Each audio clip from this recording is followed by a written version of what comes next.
Oh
Ah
Pante हाती धरली पाठी, तैसे संत जगी क्रिया करोनी दाविती अंगी.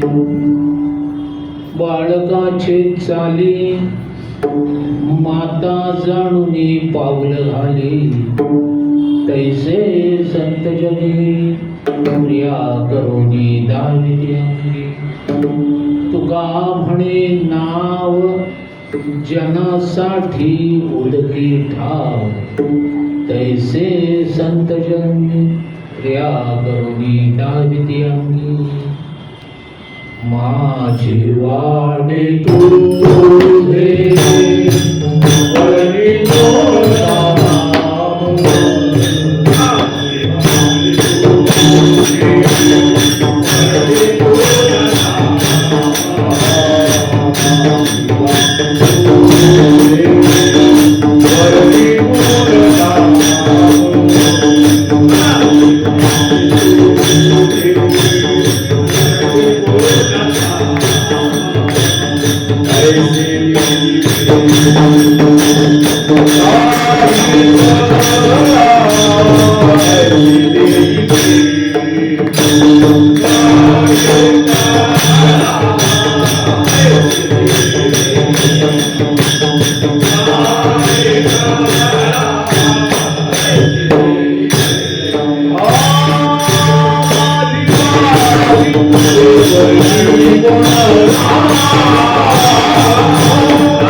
साठी पंते हाती धरले पाठी, तैसे संत जगी क्रिया करुणी दाविती अंगी. आजचा दिवस फार भाग्याचा.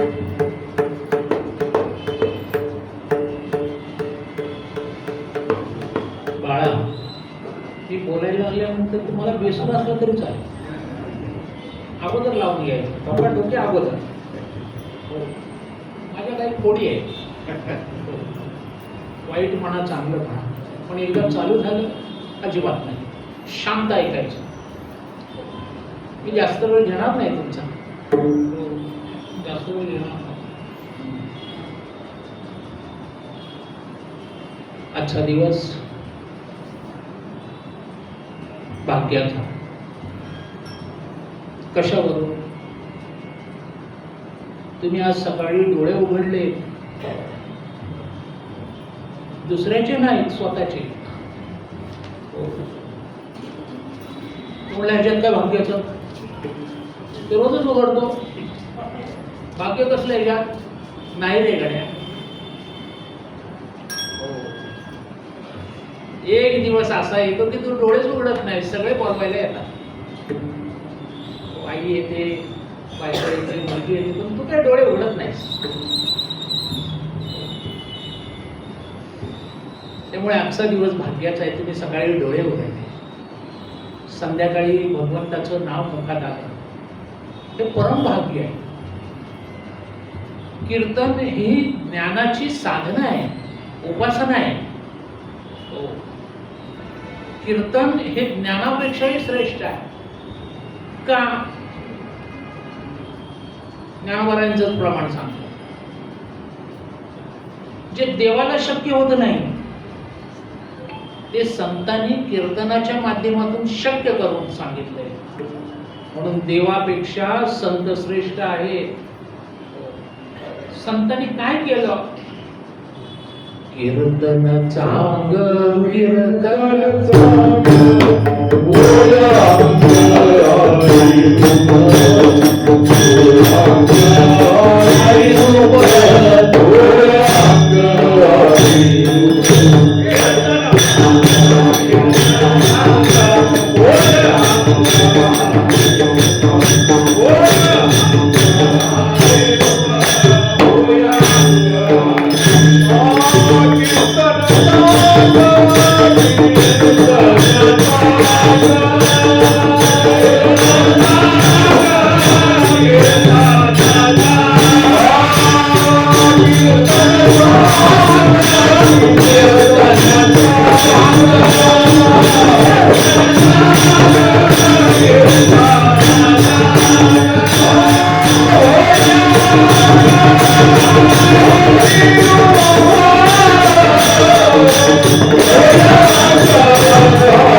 तुकाराम महाराजांनी एक गोड प्रमाण लिहिलेलं आहे. तुका म्हणे सुख समाधी हरिकथा. ज्ञानेश्वर महाराजांनी संजीवन समाधी घेतली. ते काय वेडे होते का?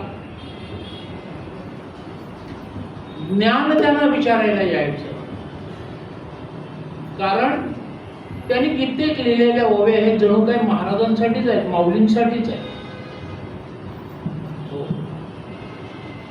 उपजताचे ज्ञानी हे वर्म जाणूनी आले लोटांगणी सांगली.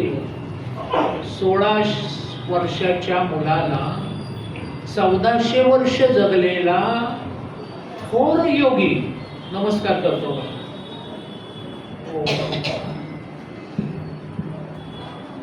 आम्हाला आमच्यापेक्षा ज्येष्ठ असलेले पूज्य श्री महात्मे कोण असतील त्यांना नमस्कार करायला लाज वाटते.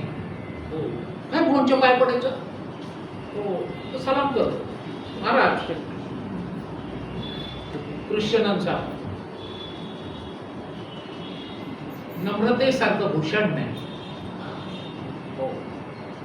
मोठं व्हायचं असेल तर वाकायला शिकलं पाहिजे, कारण मोठेपणाचा मार्ग हा वाकण्यातून जातो. मी नाही बोलत, मी संतांच्या वचनाबाहेर जातच नाही. नम्र झाला होता तेणे कोंडी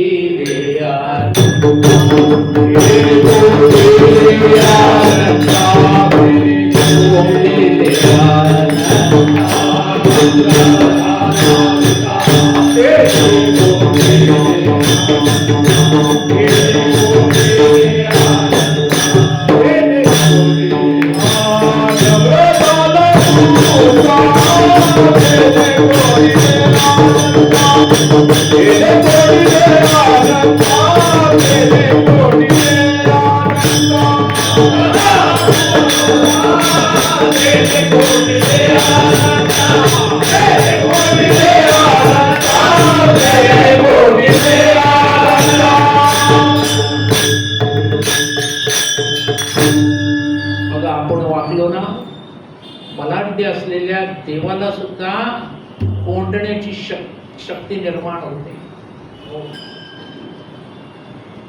तुम्ही मोठेपणा दाखवायला गेला धर्मचा, मला काही जास्त कीर्तन येत नाही, पण तुमच्या व्यवहारातलं तुम्हाला सांगतो.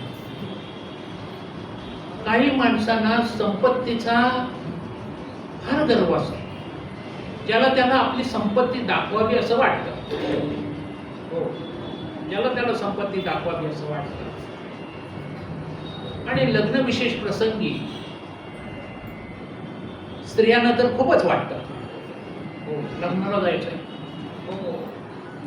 6चा असेल तर हिचा नट्टापट्टा दुपारी 2 पासून घरात धावपळ 4 तास पाहिजेत मेकअपला. घरातले असतील नसतील तेवढे दागिने घालते. लग्न 6 वाजता, तिची तयारी 4 वाजल्यापासून. ती ज्यावेळी त्या स्वागत समारंभाला जाते त्यावेळी इतर बायका हिच्या अंगावरचे दागिने बघून तिला असं होत असतील, काय वाटत असतील, बायका तिच्याकडे बघून वाटत असतील काय? नाही हो, त्या ताट मान करून बघतात तिच्याकडे, काय काय घालतोय मी अंगावर. दुसरीला असं मारतात शेजारणीला. कोण काही कुणाची बायको आहे? तुमच्या बिल्डर यायचा नवरा तरीच. तुमच्याकडे सगळेजण किती दागिने घातले म्हणून मान ताट करून समोरचा बघणार.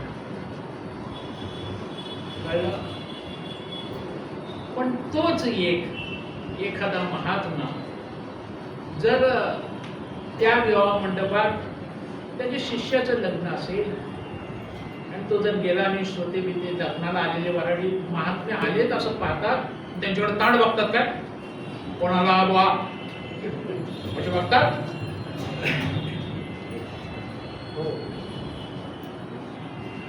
तो नमस्कार त्यांच्या वैराग्याला आहे, विवेकाला आहे, त्यांच्या ज्ञानाला आहे. तो नमस्कार सरस्वतीला आहे, लक्ष्मीला नाही. लक्ष्मी लोकांनी आपल्याकडे ताठ होऊन बघावं की नम्रतेने बघावं, वाकून बघावं, तुमचं तुम्ही ठरवा. कळलं की नाही?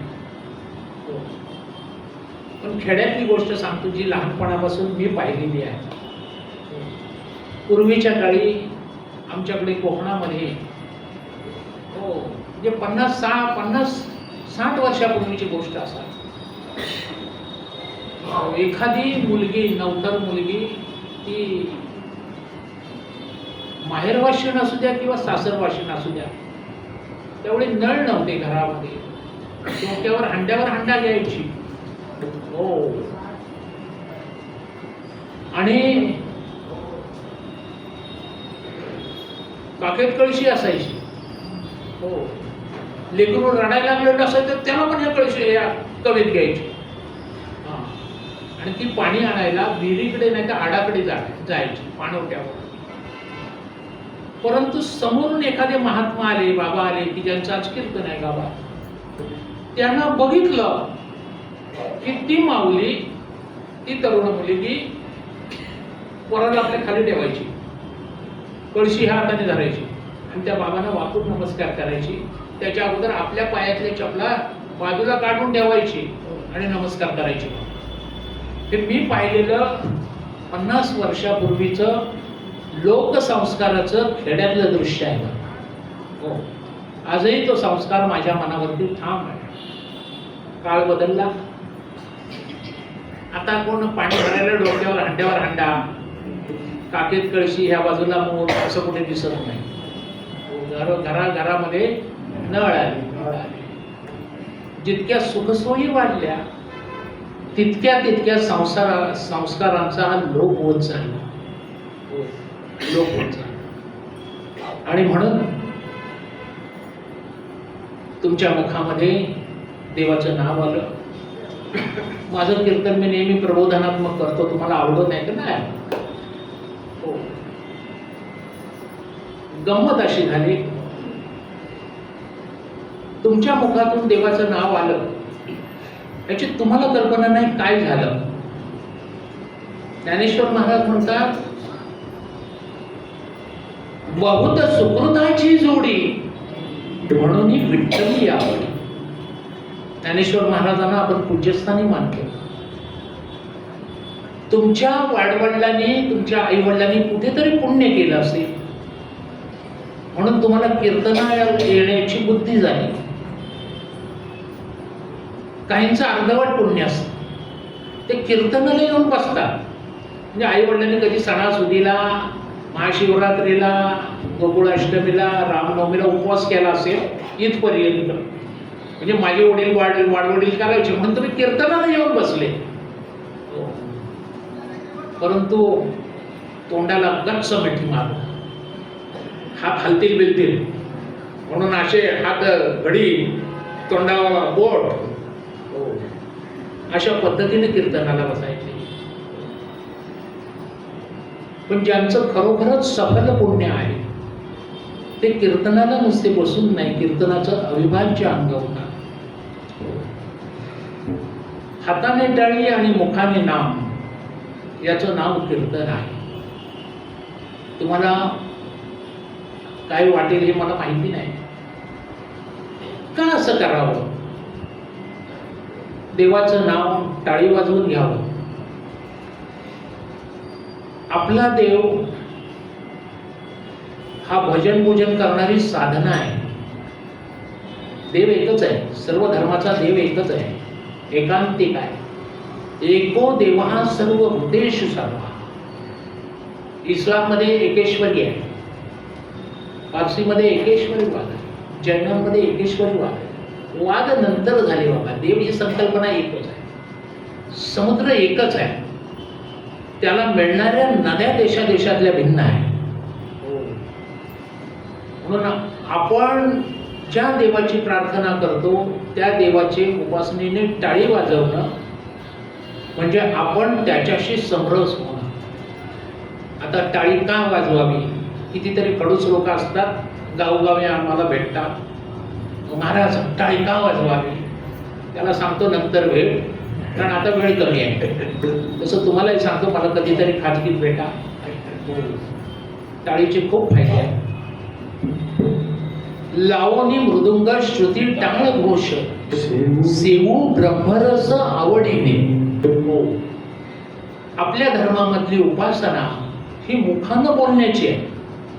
काहींच्या धर्मातली उपासना ही मुखाने काही बोलायचं नाही, गप्प बसायचं. पण दोघांचा अर्थ एकच आहे, दोघांचा अर्थ एकच आहे. बोलण्याने भाव प्रगट होतो. तोंडातून मुखातून शब्द आलेला माणूस आपल्याला कळतच नाही याच्या मनात काय आहे. म्हणून हिंदू धर्माने उपासना ही कथा, कीर्तन, आता भागवत कथा चालू आहे, महात्मे त्याच्यातले असणारे गूढ अर्थ आपल्या वाटे प्रगट करतात. म्हणून ते आपल्याला जास्त चांगल्या पद्धतीने आकलन होतात. तेव्हा हे मार्गदर्शन करणारे जगातले एकमेव व्यक्ती असे आहे की त्यांना संत असं म्हणतात, जे देवाची उपासना करतात. पण एक आहे, देव मोठा की संत मोठा? महाराजांना एक सांगा, समाजामध्ये हा प्रश्न येतो, हो देव मोठा का संत मोठा? संत असे म्हणतात, देवाजवळ देव प्रगट झाल्यानंतर सुद्धा देवाशी बोलणारे काय पराकोटीचे महात्मे असतील बाबा. हो, देवाला सुद्धा नाचायला लावणारे सगुण रूप घेऊन काय पराकोटीचे संत असतील, त्यांचं वर्णनच करता येत नाही. नामदेव कीर्तन करी नाचे पांडुरंग, हे आपल्याला प्रमाण सर्वश्रुत आहे. त्याच्याही पुढचं सांगतो, देवासाठी भक्त नाचताय, पण देव असा एकटा आहे का तो ते नाचणारे बघून त्यालाही भान राहत नाही आणि तोही नाचतो बाबा. नाचता नाचता पिटला देवाचा पितांबर, देव सुद्धा बेभान होतो बाबा. देव भक्तांची सांगड घालणारे अलौकिक संत जगात असतील, पण महाराष्ट्रात मोठ्या संख्येने झाले आणि ह्याचा आम्हाला गर्व आहे बाबा. ज्ञानेश्वर महाराजांसारखे, नामदेव महाराजांसारखे, नाथांसारखे संत जगात इतर कोणत्याही भाषेत झाले नाहीत. इतकं या संतांची थोरवी आहे. त्यांच्या काळात आम्हाला जन्म मिळाला नाही म्हणून आम्ही दुर्दैवी आहोत, पण त्यांच्या भूमीत आम्हाला जन्म मिळाला म्हणून आम्ही सुदैवी आहोत. त्यांच्या काळात आम्हाला जन्म मिळाला असता, काय गंमत आहे पहा, जिवंतपणी संत कळत नाही. जिवंत बाप नाही कळत तर संत काय करणार? हो, बिचारा मिलमध्ये 12-12 तास पाळ्या करायचा, भोकं पडलेली बनियन घालायचा, रेषांच्या त्यावेळी चड्ड्या मिळायच्या, कळलं की नाही. असा गिरणीत काम करणारा बाप मी पाहिलेला आहे. माझ्या बाजूबाजूला सगळे त्यावेळी असायचे. हो ना.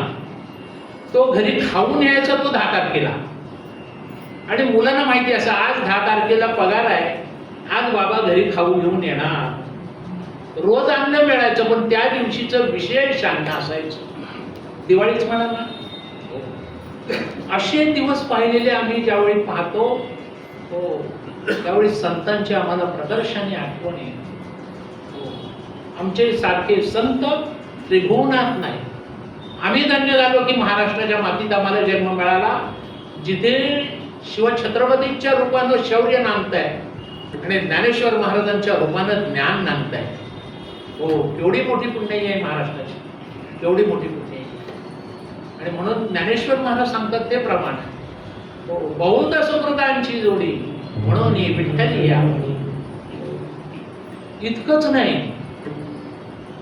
ज्ञानेश्वर महाराजांनी एवढं अगाध ज्ञान आपण त्यांच्यापासून घाला पुरणार नाही. 9000 ओव्या ज्या महात्म्यांनी वयाच्या 16व्या वर्षी लिहिल्या, ते केवढं मोठं आश्चर्य आहे. जगात असा एकही संत झाला नाही जो एवढ्या कोवळ्या वयात एवढा मोठा पराक्रम करू शकेल. ते स्वतः लिहितात. मी मगाशी सांगितलं, नम्र हे सगळ्यांचं आपल्या भूषण आहे. हो, कितीही पैसे असू द्या खिशात, पण नम्र झाला तर त्या संपत्तीला शोभा आहे. हो, तुम्ही कितीही ज्ञानी असा, हो, MA PhD कोण पण व्हा, पण तुम्ही जर ताट असाल ना, हिंग लावून कोण बाजूचा विचारणार नाही. मग अचलच आहे. हो, 6च्या नंतर त्याला पण विचारणार नाही. नम्र जितके असाल तितका तुमच्या जीवनाला शोभा अधिक येते, शोभा अधिक येते. तेव्हा आपल्या जीवनामध्ये देव आला आणि संत आले. तुकाराम महाराजांच्या वेळी घडलेली घटना सांगतो. महात्मे कशी असतात. शिष्य हाच खरा गुरुचा पुत्र असतो. आपल्या पोटी आलेला पुत्र हा आपला कधी होत नसतो. तसं असतं तर तुकाराम महाराजांचा मुलगा तुकाराम महाराज झाला नसता का. ज्ञानेश्वर महाराज बालपणीच वैराग्य. एकासारखा बापासारखा मुलगा असेलच असं नाही. काही एखादा भाग्यवंत बाप असतो की त्याच्या पोटी आलेला पुत्र हा त्याच्यापेक्षा मोठा होता. तुकाराम महाराजांचं वर्णन करतात. पित्याच्या पुत्राच्या विजये पिता सुखावत झाले. तो संतांची कितीतरी वचनं आपल्या जीवनाला लागू आहेत. हो, कितीतरी वचनं आपल्या जीवनाला लागू आहेत.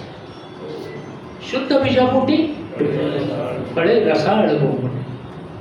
महाराज कडक पण बोलतात. हो, वातरड दिसलं ना, झोंडा झोंगटीचे पोटी फळे बिजाती करंटी.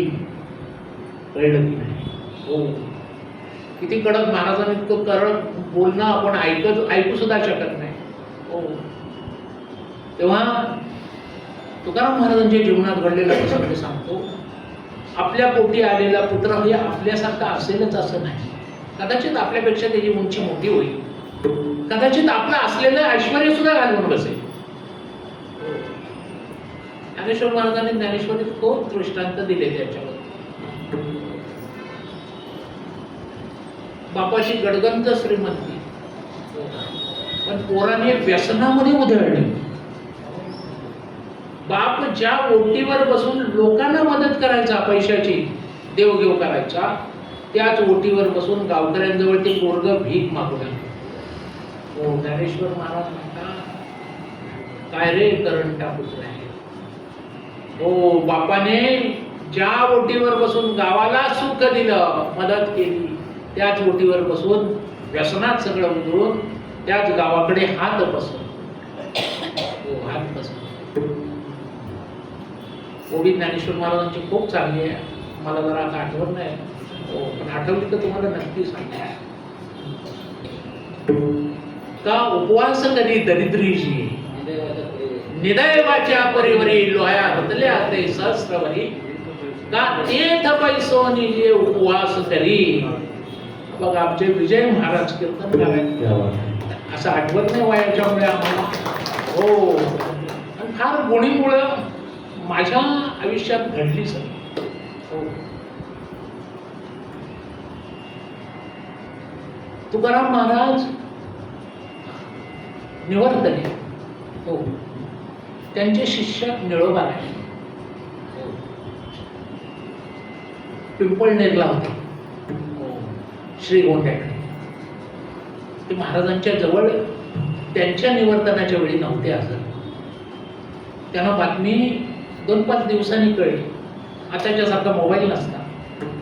हो, नाही तर धावत आली असते.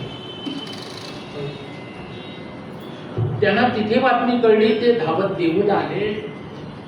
हो, आणि त्यांनी देऊच्या किनारी बसून आपल्या सद्गुरूंचा धावा केला. हो, मोठ्या कळवळ्याच्या अंतःकरणाने धावा केला. महाराज मला सोडून गेले, मला सोडून गेले. हो, विषण्ण झालं मन, डोळ्यातून अश्रू व्हावं लागले. कधी बेशुद्ध झाले, जागे झाले की परत तुकाराम महाराजांची जाणीव. तुम्ही म्हणाले शक्य आहे का? काहीतरी सांगताय. मी अनुभव घेतलाय म्हणून तुम्हाला सांगतो. हो, अनुभवी आले अंगा ते या जगात येत असे. एकदा आम्ही एका गाडी कीर्तनाला गेलो होतो. पारायणच होतं. हो, विश्रांतीची दुपारची वेळ झाली. आम्ही जेवण केलं आणि ज्या गावात पारायण होतं त्या गावच्या ओटीवरती आम्ही सगळे रांगेत झोपलो. हो, माझ्याबरोबर सावलीसारखे असणारे गोविंदराव कुमठेकर, आपल्या वारकरी संप्रदायामध्ये उत्तम गाणारे गोरेपान रामचंद्र महाराजांचे बंधू सख्खे, ते माझ्या बाजूला. भगवान बाबा पालसंडे वास्करांच्या फडावर असणारे उत्तम गवई, त्यांनी या सप्त्यामध्ये किती वेळा चांगल्या चांगल्या चाली म्हटलेल्या आहेत. अशी आम्ही 8-10 माणसं अशी एका रांगेत झोपलेलो. हो, आणि झोप ग्लानी आली आणि आम्ही झोपलो सगळे. आणि तेवढ्यात ते भगवान बाबा पालसंडे, त्यांचे गुरुजी पूज्य क्षीरसागर बाबा, तुम्हाला माहिती नसेल. हो, महाराजांनी इथे पण कीर्तन केले. बाबांची दाढी असा, बाबांचा वेश असायचा. हो, माऊलींच्या अंत्ययात्रेच्या वेळी हो पुत्र जावा या ध्यासाने ते सारखे रडत होते आणि ट्रकवर होते. ते त्यांचे गुरुजी होते भगवान बुवांचे. आम्ही असे झोपलो दुपारी आणि हे अचानक झोपेतून उठून बसले आणि रडायला लागले, नाथ महाराज, नाथ महाराज, नाथ महाराज. आम्ही सगळेजण जागे झालो. बुवा बुवा हलवले. बुवानी डोळे उघडले, डोळ्यातून अश्रू होते. म्हटलं काय झालं? ते थोडेसे लाजले. ते म्हणाले, कसं सांगू दादा तुम्हाला? हो, नाथ महाराज माझ्या स्वप्नात आले. हो, त्यांचं नाव विश्वनाथ होतं म्हणून त्यांना नाथ महाराजच म्हणायचे. कळलं की नाही? ते म्हटले माझ्या जवळ आले. प्रभादेवीला राहायचे बिचारे ते जवळच. हो, अशी काही थोर मंडळी वारकरी संप्रदायात सामान्य असणारी पण आपल्या उपासनेने फार मोठी झाली, फार मोठी झाली. तुकाराम महाराजांचा ध्यास घेतला निळकरांनी आणि देऊच्या त्या इंद्रायणीच्या काठी शोक करू लागले. त्यांचा शोक पाहावे ना, साक्षात पांडुरंगराय तिथे हजर झाले. म्हटले एक घाट गेलाय, दुसऱ्याला तरी वाचवावं म्हणून निळोबारायांच्या तिथे पांडुरंग आले आणि निळोबारायांना हात लावला. म्हणाले, निळोबाराय शोक करू नका. हो, मेलेल्या माणसाजवळ कधीही शोक करायचा नाही. ते म्हणाल का? त्याचे नातेवाईक ओरडत असतात, इतर माणसं उचलायच्या गडबडीत असतात, घड्याळसारखे बघत असतात. कधी उचल नाही, कधी उचल नाही. जवळची माणसं शोक करतात. हो, महात्मे येतात, नातेवाईकांच्या पाठीवर हात देतात सांत्वनाचा. शोक करू नका, शोक करू नका. का शोक करू नका? जाणारा त्याच्या प्रारब्धानुसार जात असतो. तुम्ही शोक करून त्याचा मार्ग अडवत असता. मग तो ऊर्ध्व मार्ग असेल किंवा अधो मार्ग असेल, त्याच्या कर्मानुसार, त्या जीवाच्या कर्मानुसार तो त्या गतीला निघालेला असतो. हो, तुमच्या जाण्यानं हो, तुम्हाला जर सारखा लोक कोण रस्त्याने चालले आणि सारखे आडवी लोक आली तर तुम्हाला जसा त्रास वाटतो. हो, आता या गर्दीत चालताना तुम्ही कीर्तनाला निघाले आणि सारखी लोक मध्ये आली की तुम्हाला अडचण वाटणार नाही? काय गडबड लावले, मध्ये मध्ये येतात ते बाईकवाले तर जास्त त्रास देतात, असं वाटतं की नाही तुम्हाला? तसंच आहे जाणाऱ्याचं, त्याच्या गतीमध्ये अडथळा येतो. म्हणून आपण शोक करू नये. जाणाऱ्याला तुम्ही थांबवू शकत नाही, तेवढी तुमची कुवत नाही.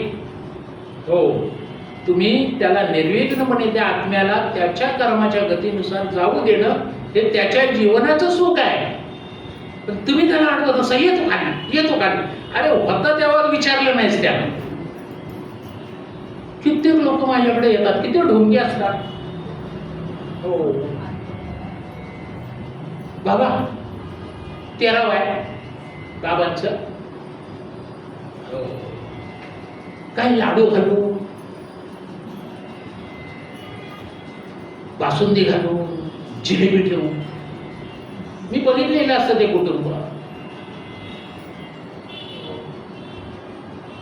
मी बोललो, गण्या, अरे जिवंतपणे बापाला झाडून मारलेलं मी पाहिले. जिवंतपणे झाडू, मेल्यावर लाडू. कशासाठी लाडू? जिवंतपणे त्याला बिचाऱ्याला घरात कधी हाक नाही मारले. त्याला आले की चपला काढताना बापालाच लागणार. काय करू बाबांसाठी? बोलू नकोस, मला माहिती आहे. जिवंतपणे लाथा, मेल्यावर गौरव गाथा. माझे बाबा असे कीर्तनाला जायचे, इकडं जायचे, तिकडं जायचे. अरे जिवंत असताना विचारलं नाहीस, मेल्यानंतर करून काय उपयोग आहे? मला लोकांच्या ढोंगावरती बोलायला खूप आवडतं. तुम्ही मला वाईट म्हणा, चांगला म्हणा, मी पण तुमच्या. एखादा माणूस गेला ना, तर त्याच्या घरी सांत्वनासाठी लोक जातात 10-12 दिवस, होय की नाही? हो, नाही गेलो तर काय म्हणतील लोक? काय म्हणतील? जायला मग तुम्ही आता काय माझ्याबरोबर, तुम्ही आता काय माझ्याबरोबर, असे दोघे तिघे जण जमवतो येणार.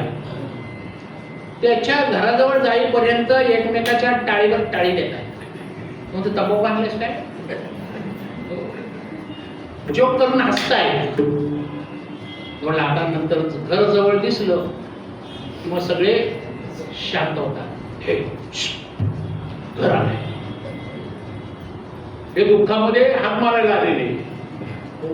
आपण सगळेच त्याच्यावर, फक्त आपलं विडंबन ऐकलं की आपल्याला खरं वाटतं, कारण खरंच आहे असं. आम्ही त्याच्यातून गेलेलो आहे.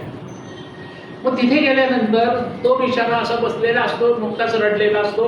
2-4 नातेवाईक आल्यानंतर जरा त्याचा शोकाचा उमाळा कमी झालेला असतो, तो आपल्या गप बसलेला असतो, पाणी पिऊन. हो, तेवढे हे झालं.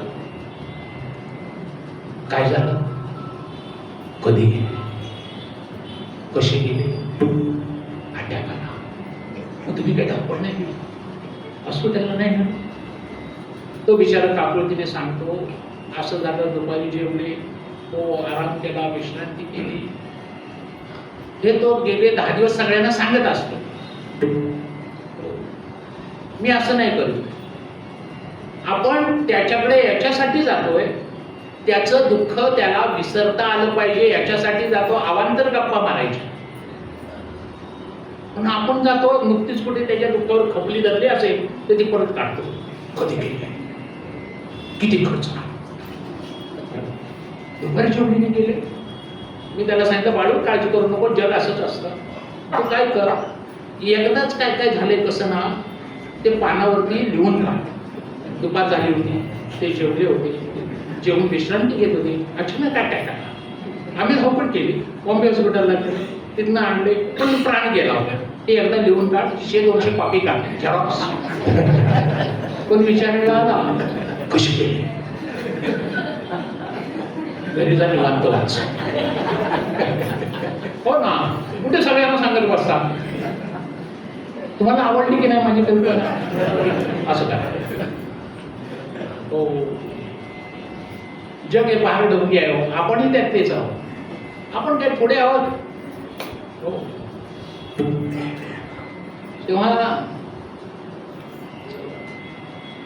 निळोबाराने आठवण करत राहिले.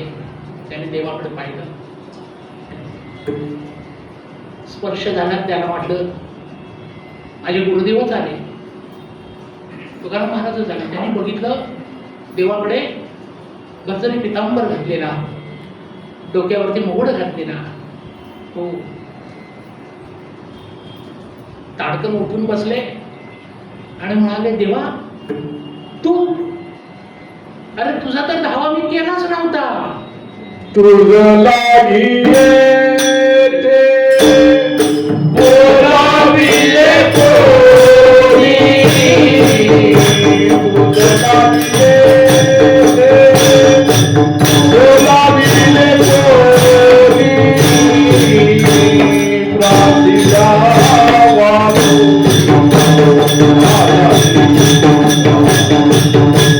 प्रातिला वाचू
देवाला विचारतो.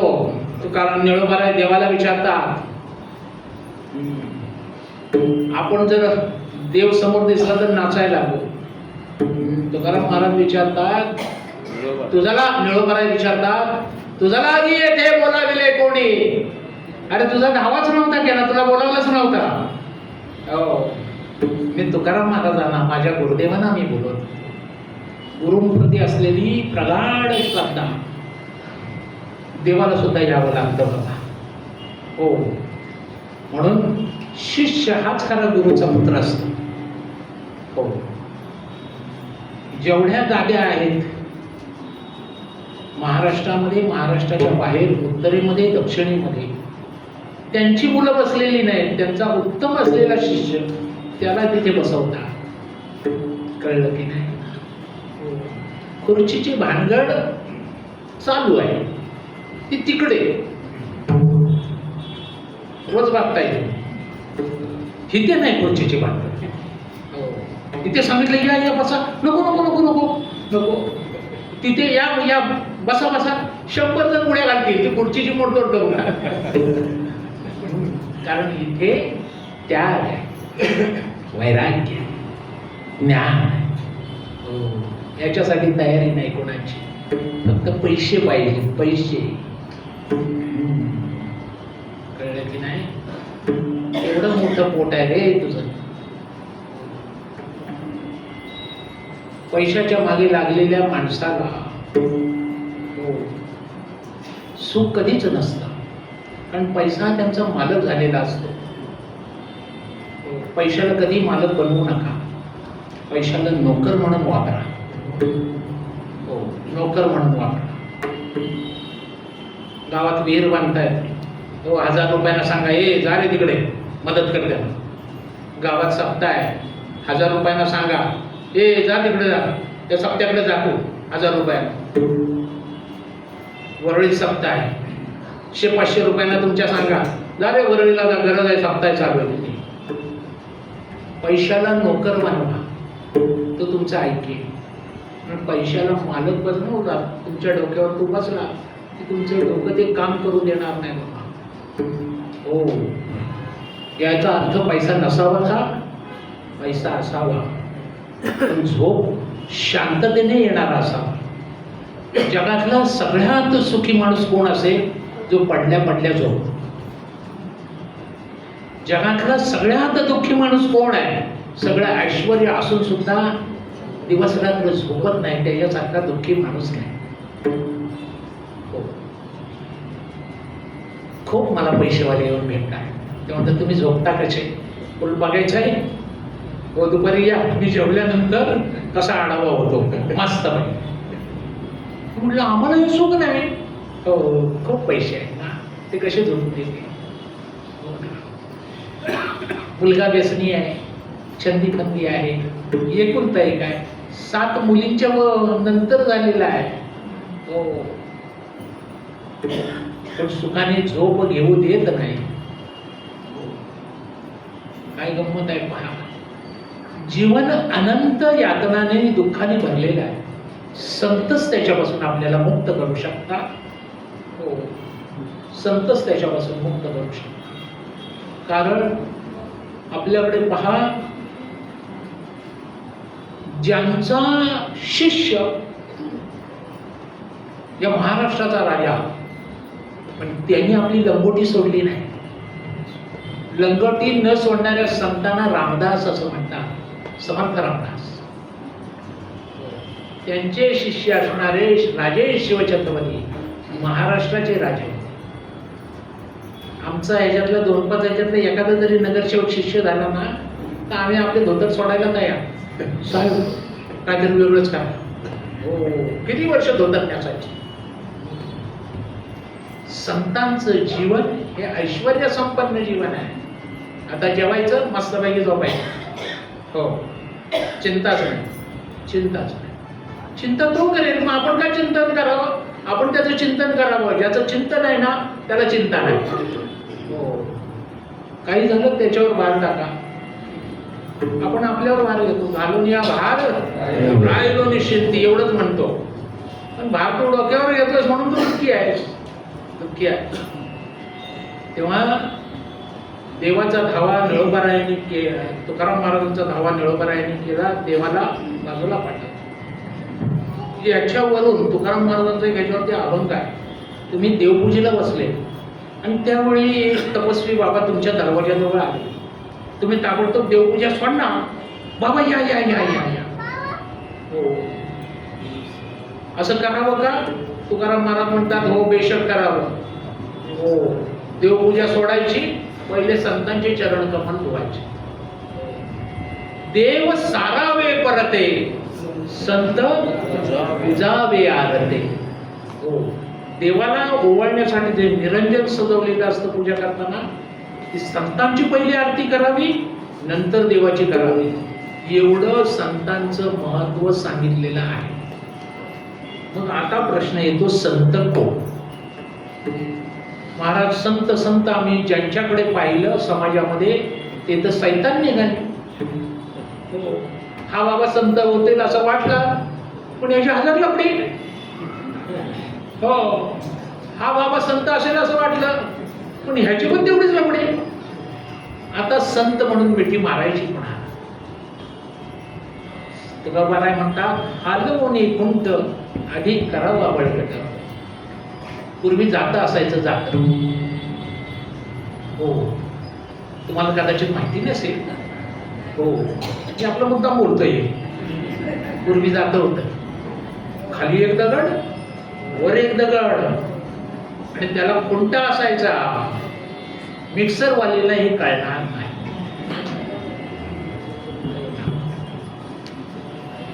हालवणे खुंट आधी करावा बळकट. पूर्वी जात्यावरती गोड पोव्या म्हणणाऱ्या हो आमच्या माता भगिनी आजी पणजी असायची. हो पहाटेच्या वेळी त्या लवकर उठायच्या. हो 8-9 वाजेपर्यंत झोपून नाही राहायच्या. हो खेड्यात वासुदेव यायचा दरवाजाशी. त्या माता माऊली ओटीवरती कुंटीनं पहिला डायरेक्ट कुंटा धरायच्या नाही, किशी घालायची काहीतरी नारळाची, कपडा घालायची आणि वरणात ठोकायच्या आणि गच्च बसलं मग दोघी जणी त्या ओळू लागाय हो दळू लागायच्या. आणि मग एकापेक्षा एक सुंदर ओव्या त्यांच्या मुखातून यायच्या, संतांच्या त्यांनी रचलेल्या ग्रामीण जीवनातल्या. हो आजही काही माता माऊली हो त्याच्यापैकी आहेत शिल्लक, त्यांच्या पाठांतर आहे. हो पण हा दुर्मिळ आहे, हा दुर्मिळ आहे. अजूनही त्या इंदापूर फलटण ह्या भागामध्ये हो, हे फार चांगल्या पद्धतीनं म्हणणाऱ्या माता माऊली मला भेटल्या. तेव्हा कुणावर विश्वास ठेवावा? सत्तांवर विश्वास ठेवावा. परंतु ज्यांच्यावर मी विश्वास ठेवतोय ते विश्वास ठेवण्याच्या योग्यतेचे आहेत का ह्याची एकदा परीक्षा करावी आणि मग त्यांच्या मार्गात जावं. मग त्यांच्या मार्गात जावं. म्हणून संतांना खऱ्या अर्थाने मार्गदर्शक म्हटलेलं आहे. मार्गदर्शक जर समाजाचे कोण असतील तर ते संत आहेत. ज्या संतांना मार्गदर्शक म्हटलेलं आहे त्याच्याजवळ काही गुण असणं आवश्यक आहे. प्राचार्य सोनोपंत दांडेकर, मामासाहेब दांडेकर आपण ज्यांना म्हणतो, ओळखतो, त्यांनी लोकमान्य टिळकांच्या पुण्यतिथीच्या दिवशी जो समाजाचं नेतृत्व करायला निघतो त्याच्याजवळ विवेक, वैराग्य, ज्ञान ह्या गोष्टी असायलाच पाहिजे. आता ज्यांना वाटतं मी समाजाचं नेतृत्व करेन त्यांच्याकडे या गोष्टीची वानवा आहे बघा. रात्री तर त्यांच्या घरी जायलाच नको. शुद्ध कुठे असते? कसलं वैराग्य आणि कसलं, आणि हे समाजाचे मार्गदर्शक. काय आश्चर्य आहे. कुठे आपण जाणार आहोत हे आपल्यालाही माहिती नाही. आमच्यासारख्यांची कीर्तनं ऐकून फक्त ते लांबून नमस्कार करतील, निघून जातील, त्याला तो वागायचा आहे तो तसाच वागणार आहे. हो, पण आमचं काम आम्ही करतच राहणार. पूर्वीच्या काळी कंदील होते बाबा, कंदील. मी खेड्यापाड्यातल्या गोष्टीत रमायला मला जरा आवडते म्हणून सांगतो. कंदील होते. हो, कंदील म्हणजे कसे असायचे? वरती त्याला काच असायची, खाली रॉकेलसाठी असायचं. हो, आणि संध्याकाळी सूर्य मावळला की शेतकरी घरातल्या तो कंदील उघडायचा, त्याची काच साफ करायची, कारण आदल्या रात्री काजळी धरलेली असायची त्या काचेवर. मग तो तशीच का नाही वाट लावायचा? रोज का काच पुसायचा? तो रोज काच ह्याच्यासाठी पुसायचा की आतला दिव्याचा प्रकाश हा बाहेर जावा, म्हणून तो काच पुसायचा. त्याला माहिती नाही का ही आज मी काच पुसतोय पण उद्या परत काळी होणार आहे? त्याला सगळं माहिती होतं. आम्हाला माहिती नाही काय हे लबाड कधीच सुधारणारे नाही. हे तेच करणार. कीर्तनात किती सांगितलं दारू पिऊ नको तर तो दुसऱ्या दिवशी जाऊन डबल पिणार. एखादी गोष्ट नको सांगितली की डबल करतो. म्हणून आम्ही त्यांना सांगतो भरपूर पी. काय होत आहे? 5-10 वर्षी कमी होतील, त्याच्यापेक्षा तुझं नुकसान काय नाही. लिव्हर बिव्हर जरा फुकेल चांगलं. हो, बायका बरोबर रडतील 1-2 दिवस, पण भरपूर पी, भरपूर. विरोध त्यांना बरोबर कळतो. हे विरोधाने बोलतो. चांगलं सांगितलेलं कळत नाही. संत हे समाजाचे खरे मार्गदर्शक असतात. म्हणून मार्गदर्शक कसा असावा?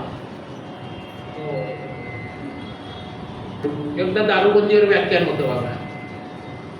जीवनात खूप बघायला मिळालं. दारूबंदीवर व्याख्यानाला ज्याला बोलवले होतं तो राजकारणातला माणूस. तो घरात तो खिशातूनच घेऊन आला होता लेंग्यातून. हो, लोकांनी त्याचं नाव पुकारलं. आता आमचे आमदार साहेब भाषण करतील दारूबंदीवरती. तो म्हटलं 2 मिनिटं थांबा, जरा मागे जाऊन ये. मागे गेला, खिशातून आणली होती. तिथल्या कार्यकर्त्यांनी पकडलं, हो साहेब दारूबंदीवर बोलताय, तुम्ही जाणताय? तो म्हणतो घेतल्याशिवाय मला बोलताच येत घ्या. दारूबंदीवरती पण दारू पिऊन व्याख्यान देणारी माणसं आहे. म्हणून ज्यांची जबाबदारी आहे समाजाला प्रबोधन करण्याची त्यांनी पहिलं तसं वागलं पाहिजे. तर त्याला मार्गदर्शक म्हणतात. ज्यांच्या मार्गामध्ये दर्शन आहे, प्रदर्शन नाही, ते खरे संत आहे. संत कोण ह्याच्यावरती मी सांगतोय. तो अजून विषय फार बराच आहे. तो 8 दिवस चालेल. तुम्हाला झोपून पण देणार नाही.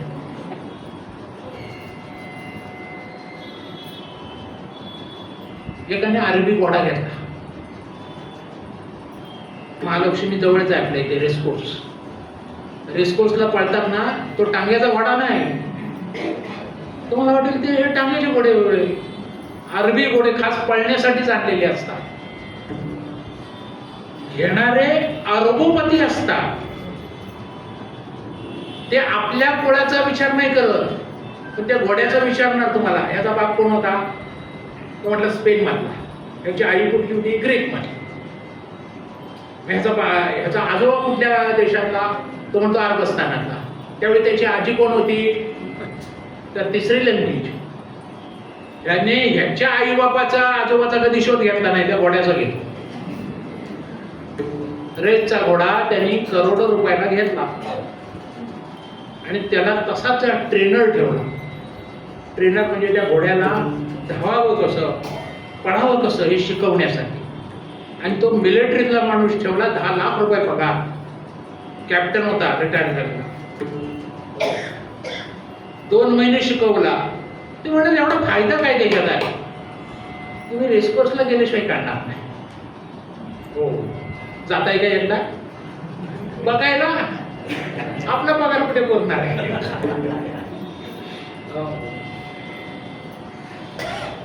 तर 10 लाख रुपये देऊन त्याला शिक्षक ठेवला, मिलिटरीचा कॅप्टन.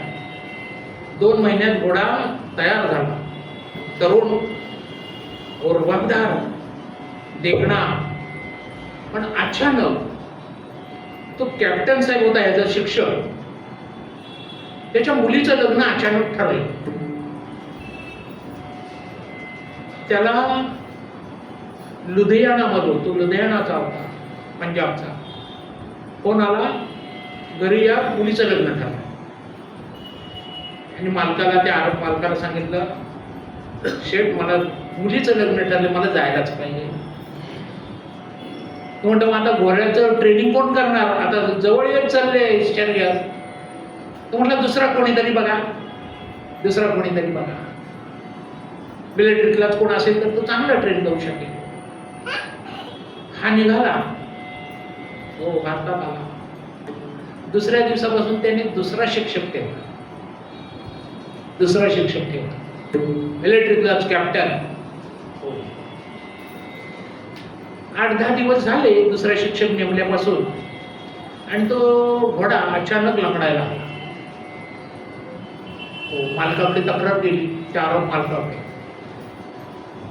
घोडा लंगडतोय, त्याला चिंता निर्माण झाली. आता 5-10 दिवसावर आला, हो ह्याला जग खरं शर्यतीला उतरायचा दिवस जवळ आला आणि घोडा लंगडायला लागला. म्हणजे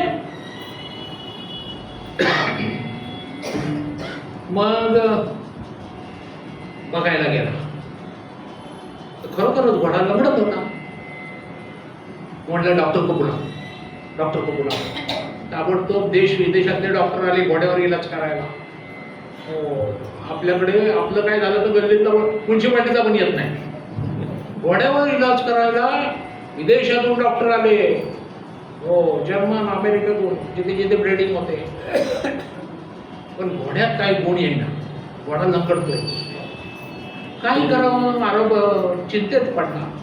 करोडोला घेतलेला घोडा आणि आता आयत्या वेळी असं झालं तर, म्हणजे शर्यतीच्या अगोदर तो लंगडायला लागला तर, म्हणजे आवडीने कुत्रा घ्यावा शिकारीसाठी आणि शिकारीच्याच दिवशी त्याला जुलाब चालू आहे, मग कसं वाटेल? तसंच आहे.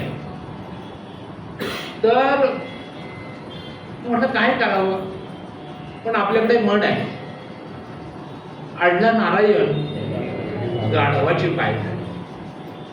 तुम्हाला माहिती असलेलंच सांग. त्याला एक बाबा भेटले, गावातला त्याच्यात एक माणूस भेटला. म्हणलं शेठ, इकडून तिकडून बोलवण्यापेक्षा आपल्या गावात एक बाबा आले, ते काही जडीबुट्टी काय देतील, काय राग बी काहीतरी मंत्र देतील, बघूया. आला तर आला. तो पण इलाज करून थकलेला, 8-10 दिवस चिंताग्रस्त. तो म्हटलं चला बाबांकडे, तर बाबांकडे. हो, तो गेला. हो, नमस्कार करायला लाज वाटते बाबांकडे, कारण तो अरबोपती घोडा पाळतोय. बाबाचं काय घेऊन बसले. हो, जो होता गावकरी त्याने नमस्कार केला. बाबा शूटर. बरं बरं, आम्हाला दोन्ही सारखे, राव असो रंग असो, हो दोघेही सारखे. बाबाने नमस्कार केला आणि काय समस्या काय आहे तो सांगू लागला. बाबा, शेटने लाखो करोड रुपयाचा वाडा घेतलाय, 2 महिने व्यवस्थित चालला, पण आता अचानक लांबडायला लागला. बाबा म्हणाले, असं कसं झालं? म्हणजे औषध पाणी सगळं केलं, त्याला काही खाण्यातून गेलं नाही, पिण्यातून गेलं नाही, पण अचानक लंगडायला लागला. बाबांनी थोडा विचार केला. तेवढा म्हटलं, पहिला पण शिकवत होता? म्हणजे ते कॅप्टन साहेब होते लुधियानाचे, पंजाबवरून का आणलेले, 10 लाख रुपये पगार होता म्हणजे ते गेले, म्हणजे मुलीचं लग्न आलं म्हणून ते गेले, असे नाही गेले, मुलीच्या लग्नासाठी. मग काय केलं? मग त्यांना दुसरा ट्रेनर ठेवलाय, दुसरा शिकवायला ठेवलाय. तो कोण आहे? तो पण कॅप्टनच आहे सैन्यातला, पण सैन्यात त्याला गोळी लागली पायाला, तिथून तो लंगडायला लागला. तो लंगडा तो शिकवला. बाबाने त्याच्याकडे बघितलं, शेठकडे बघितलं. तो जा पाहिला, तो शिक्षक बदल, तो लंगडतोय म्हणून हा लंगडतोय.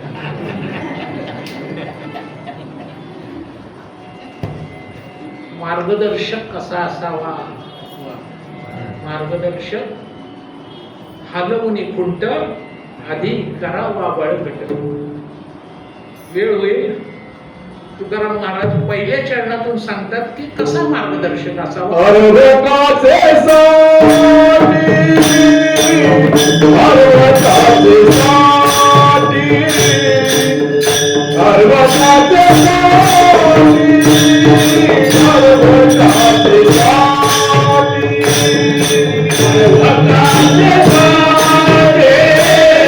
अर्वकाचे साथी, अर्वकाचे साथी,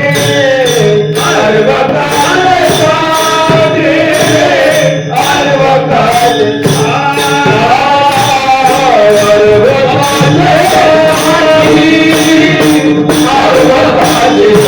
साथी,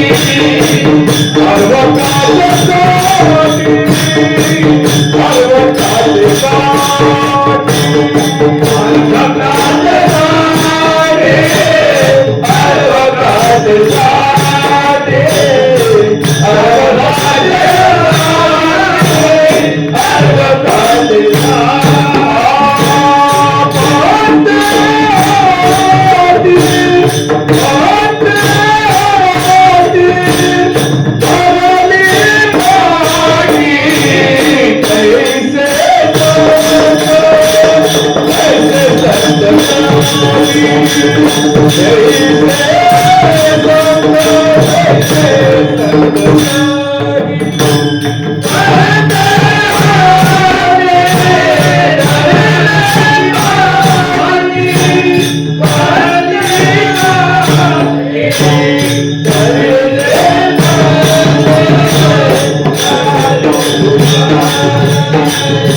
संत कोण, कुठे भेटतात, संतांची लक्षणं काय, कुणाला संत म्हणून नमस्कार करावा, याच्यावरती संतांनी खूप भाष्य केलेलं आहे.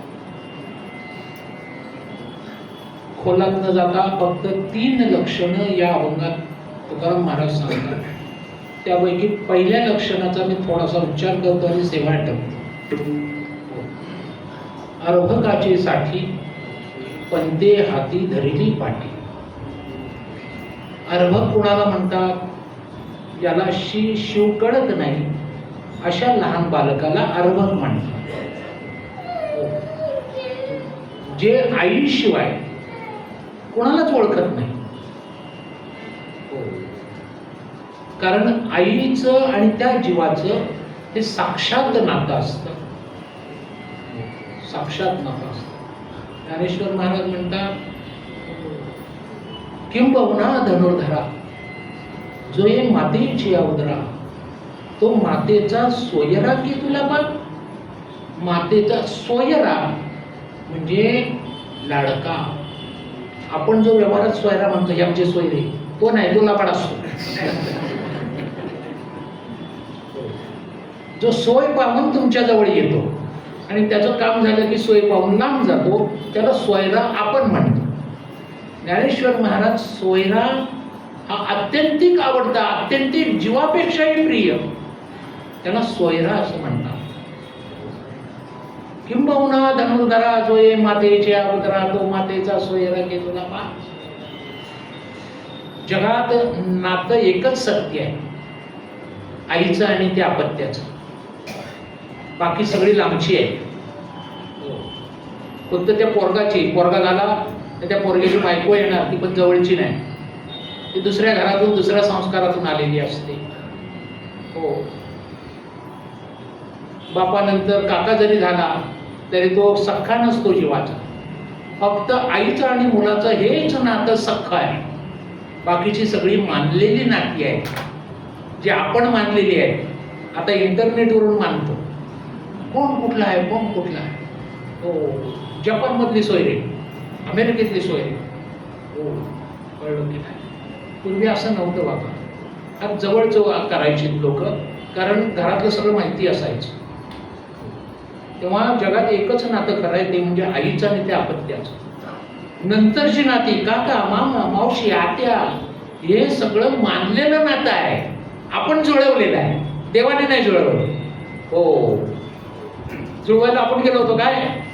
हो, देव आला होता काय? आत्याचं नातं, काकाचं नातं नाही. हो, देवाने जुळवलं आईचं आणि लेकराचं, हे एकच नातं.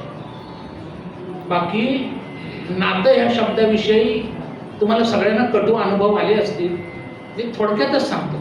नातं, नाते, ते नाते. कळलं का? हो, नाते ते नाते. नातं एकच सत्य आहे, जे संतांजवळ आहे. ते माझे सोयरे सज्जन संगाती, आठविती पाय विठोबाचा. हो, तो नामदेव महाराजांचाच अभंग सांगतो ना. संत संगतीचे काय सांगू,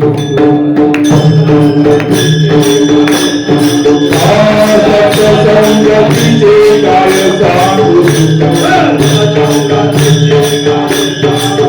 आपला पाहिजे नाही.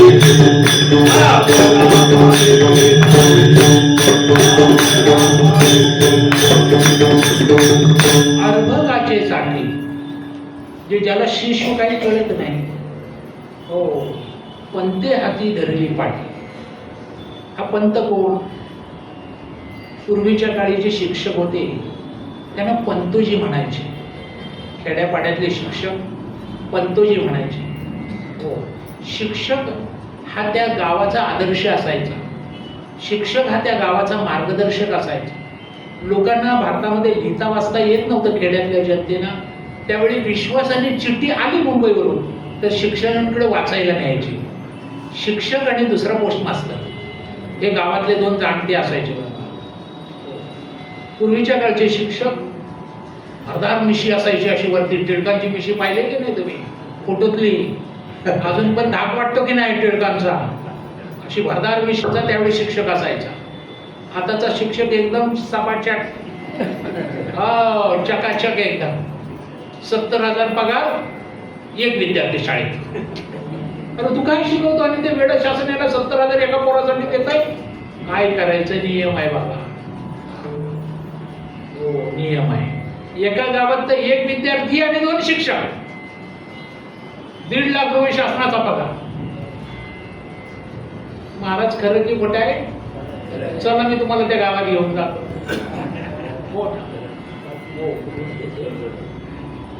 त्यावेळचे पंतोजी म्हणजे शिक्षक धोतर घालायचे, आताच्या सारखी जीन नाही.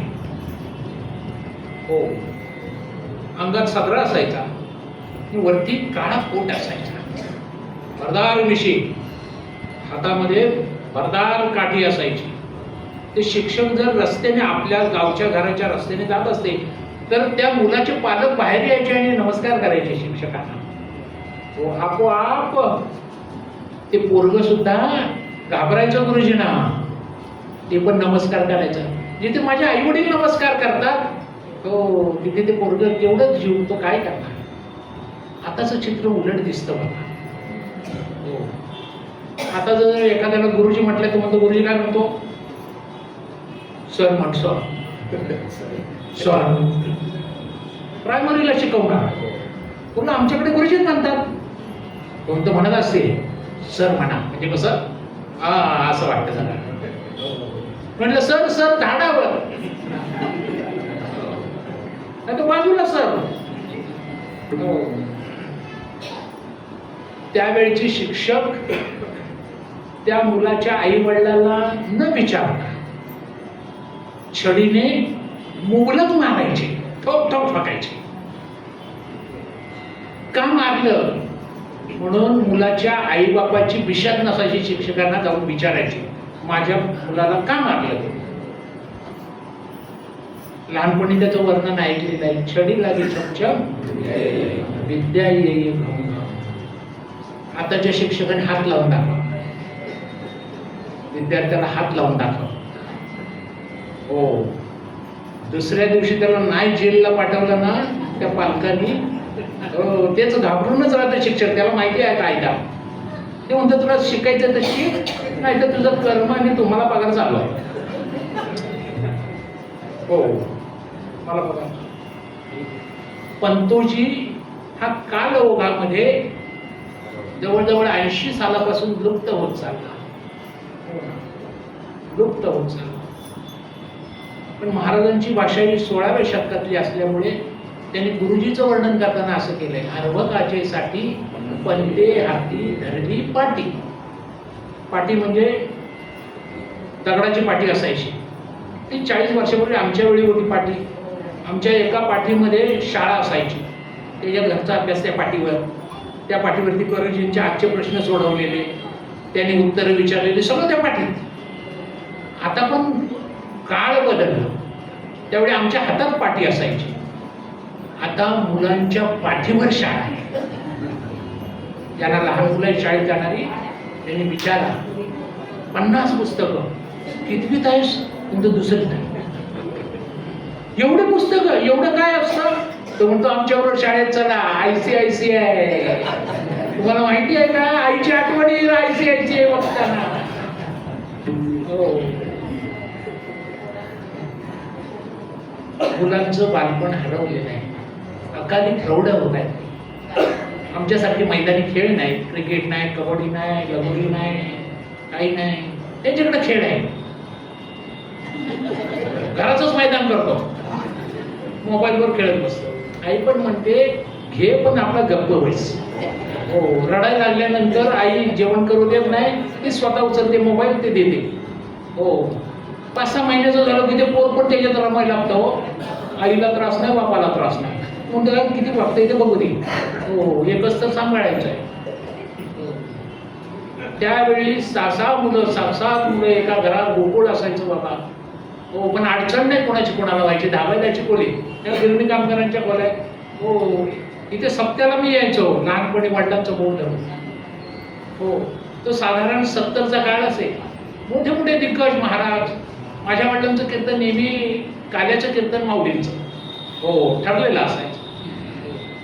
पण मोठे मोठे महात्मे यायचे, त्यांच्या दर्शनाचा योग यायचा.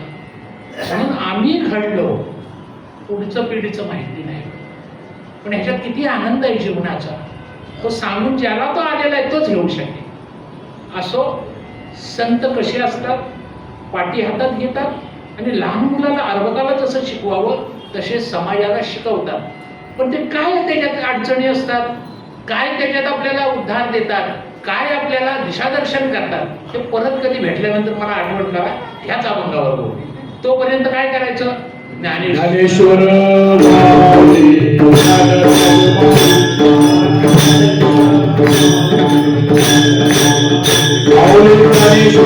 माऊली ज्ञानराज माऊली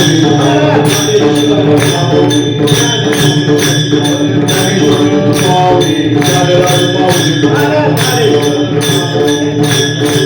माऊली ज्ञानेश्वर माऊली ज्ञानराज माऊली.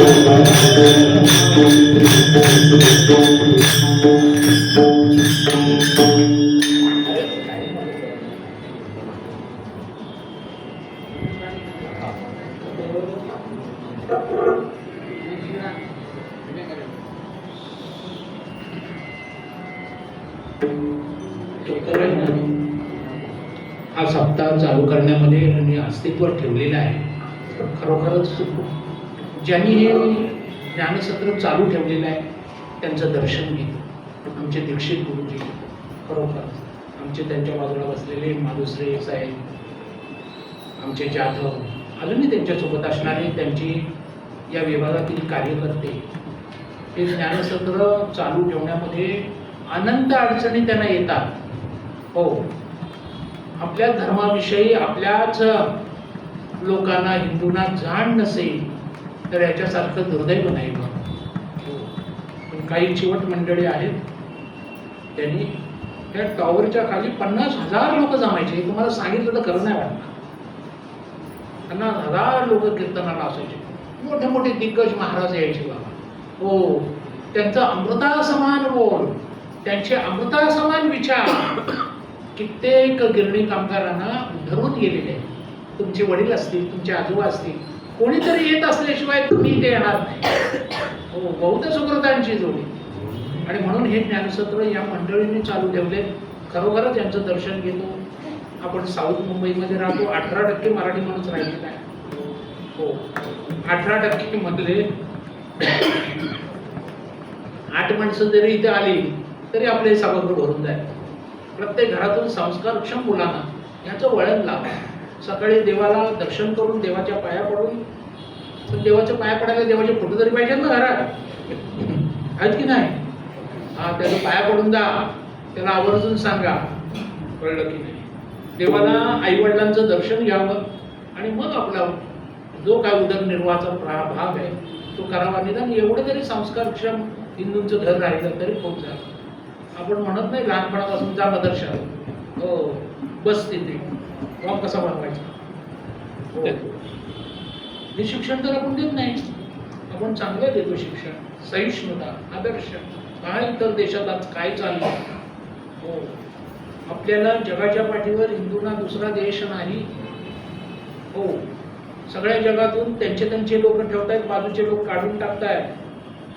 काल परवाच न्यूझीलंडमधून अनेक भारतीयांना बाहेर काढण्यासाठी तिथले स्थानिक लोक उतरलेले आहेत.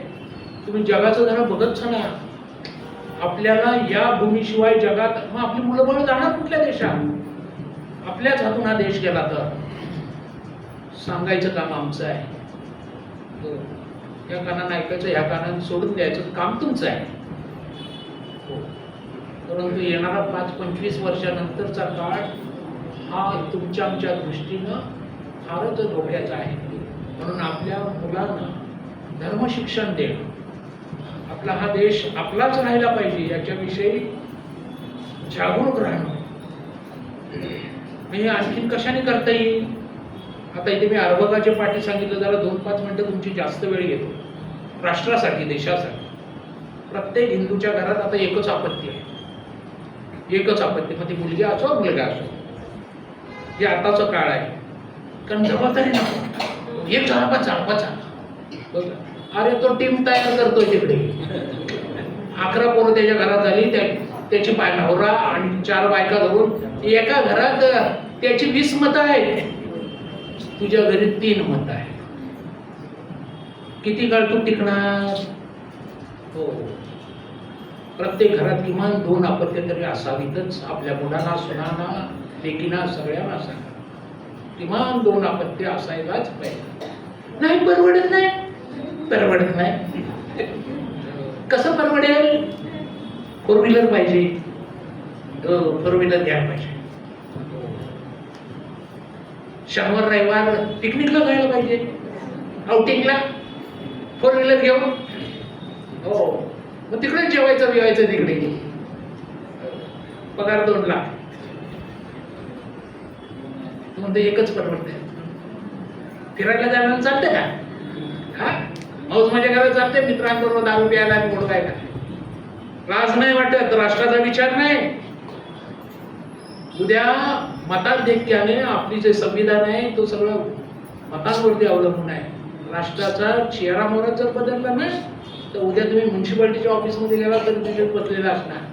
पण इंडियाच्या भागच्या भाग का त्याला ताकद आली? मतसंख्या वाढली. आणि हिंदू नाही परवडत, नाही परवडत. 2 लाख पगार, मौज मजा करत आहे. हो, गाडी घेऊन शनिवार रविवार. आता बघा कितीतरी अडकलेले आहेत पुण्यातून मजा करून आलेले. का परवा 26 जानेवारी आहे ना, राष्ट्राला सलाम करायला नाही. हो, मस्तपैकी करू प्रजासत्ताक दिन 26 जानेवारी. हो, बायका पोरांना घेऊन, बायका पोरांना कसला पोराला घेऊन. हो, तिघच जण, ना आई ना वडील ना कोणी नाही. हो, तो पण ती पण परवडत नाही. 2 लाख पगार. मला आठवतंय आमच्या आई वडिलांना तेवढे बायकांनी नोकरी करायची आपल्याकडे पद्धत नव्हती. वडील मिलमध्ये 500 रुपये पण पगार, 200-250 पगार. खाणारी 5 भावंड आम्ही. त्यातून गावावरून चुलत्यांचा आलेला मुलगा, तो पण घरामध्ये गावाला उतरला, तिथं पिशवी घेऊन घरातच लालबागच्या त्या एस टी स्टँडवर सिगारेट कंपनीजवळ. पण अडचण वाटायची नाही. ये ये ये बाबा, आलाच बरा झाला. संध्याकाळी चटई उचलता फुटपाथवर जाऊ. आता फुटपाथवर चालायला जागा नाही, तेवढी फुटपाथला गिरणी कामगार झोपायचा. सांगितलं तर घर वाटणार नाही. माफ करा, खरं बोलतो. हो, आपल्या लेकी बाळ सुनार सांगा, प्रत्येक हिंदूच्या घरात 2 अपत्य असलीच पाहिजे. हे तुमच्या 5-50 लोकांसमोर नाही बोलत मी, हजारो लोकांसमोर मी बोलतो. हो, दुर्दैव असं आहे की प्रबोधन करणारेच बोलत नाही. कसं लोकांच्या कानापर्यंत जाणार? कसं जाणार? जे मला वाटतं ते मी बोलतो, कारण माझ्या दृष्टीनं राष्ट्र सर्वश्रेष्ठ आहे. ही जर भूमी असेल तर हिंदू आहे, आपण आहे. उद्या आपल्याला कोणीही दुसऱ्या देशातले, आपण जसे आता रोहिंग्यांना हाकलतोय, बांगलादेशींना हाकलतोय, हो तशी उद्या आपण जर दुसऱ्यांच्या देशात घुसलो ना, हाकलून लावतील. 2च पर्याय राहतील, भीक तरी मागा नाही तर धर्म तरी बदला. कोणता पर्याय पाहिजे? तुमचा विचार.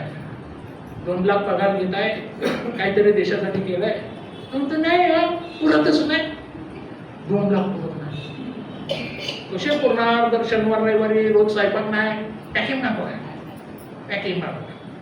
हो, इथलं नको, त्या हॉटेलमध्ये चांगलं मिळेल. हो, भारी. असो, कीर्तनाच्या माध्यमातून जे तुम्हाला सांगायचं, शिकवायचं ते आम्ही सांगत असतो.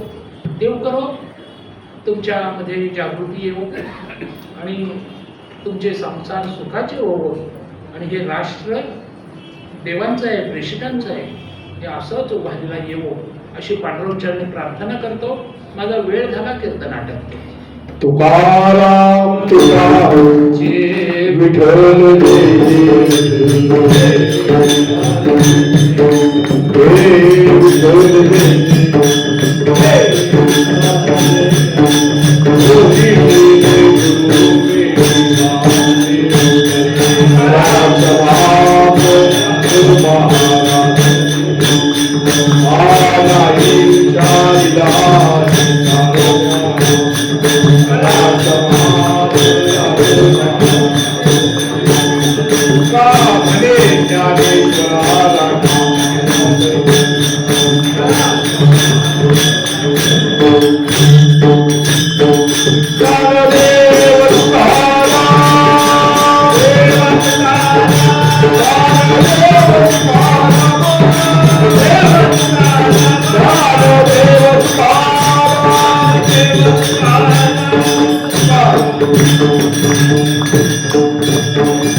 आज या कीर्तन सोहळ्याचा कार्यक्रमाचा 5वा दिवस आणि आज कीर्तनकार कोकणचे भाग्य विधाते दादा गुरु मोळे माऊली यांचं आज कीर्तन झालं. अतिशय आध्यात्मिक आणि सरळ साध्या भाषेत विश्लेषण करून आपल्या सर्वांना संबोधित केलं आणि शेवटच्या क्षणाला ते आपल्या देशाच्या बाबतीत जे आपल्याला सूचना दिली, खरोखर अतिशय सुंदर सूचना दिली. या सूचनेद्वारे आपण मराठी लोकांनी खरोखर काहीतरी जागृत झालं पाहिजे आणि येणारा काळ हा संकट जाण्याऐवजी कुठेतरी या संकटातनं दूर होण्याकरता आपण आपली सुरक्षा करणं आपल्या हातात आहे. तेव्हा मित्रांनो, बंधूंनो आणि माता भगिनींनो, आपण या सूचना आपल्या मुलांपुढे पोहोचवा आणि या कार्यक्रमाला आपण सर्व अतिशय जास्तीच्या संख्येने उपस्थित झाल्याबद्दल आपल्या सर्वांचं मनापासून आभार आहे. आणि उद्याचा कार्यक्रम आज या क्षणी जे दादाने आपल्याला संबोधित केले 4 विचार, ते असेच आशीर्वाद आम्हा सर्वांना, आम्हा सर्व या बावनताईच्या परिवाराला किंवा स्थानिक येणाऱ्या सर्व श्रोते मंडळींना असाच आशीर्वाद बरोबर मिळत राहावा ही आमची माझी विनंती. आणि उद्याचा कार्यक्रम कीर्तनकार महाराज, उद्याचे कीर्तनकार महाराज भारत मेस्त्री कुसंबीकर सातारा, अचानक यांची आई एक्सपायर झाल्यामुळं त्यांच्या जागी शंकर महाराज मोरे यांचं कीर्तन उद्या संध्याकाळी 8 वाजता सुरुवात होईल. तेव्हा यांची आपण सर्वांनी नोंद घ्यावी.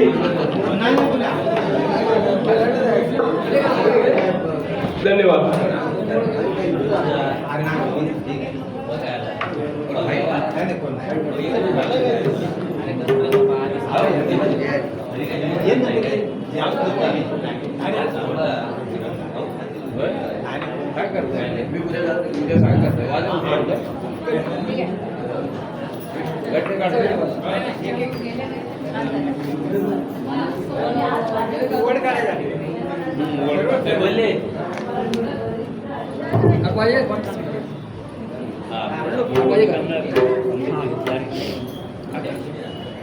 टाळाची पिशवी कुठे ठेवायची? हो हे बाबा हे बाबा टाक हातोडी याच्यात टाका. हा बघा त्यांच्या हातोडी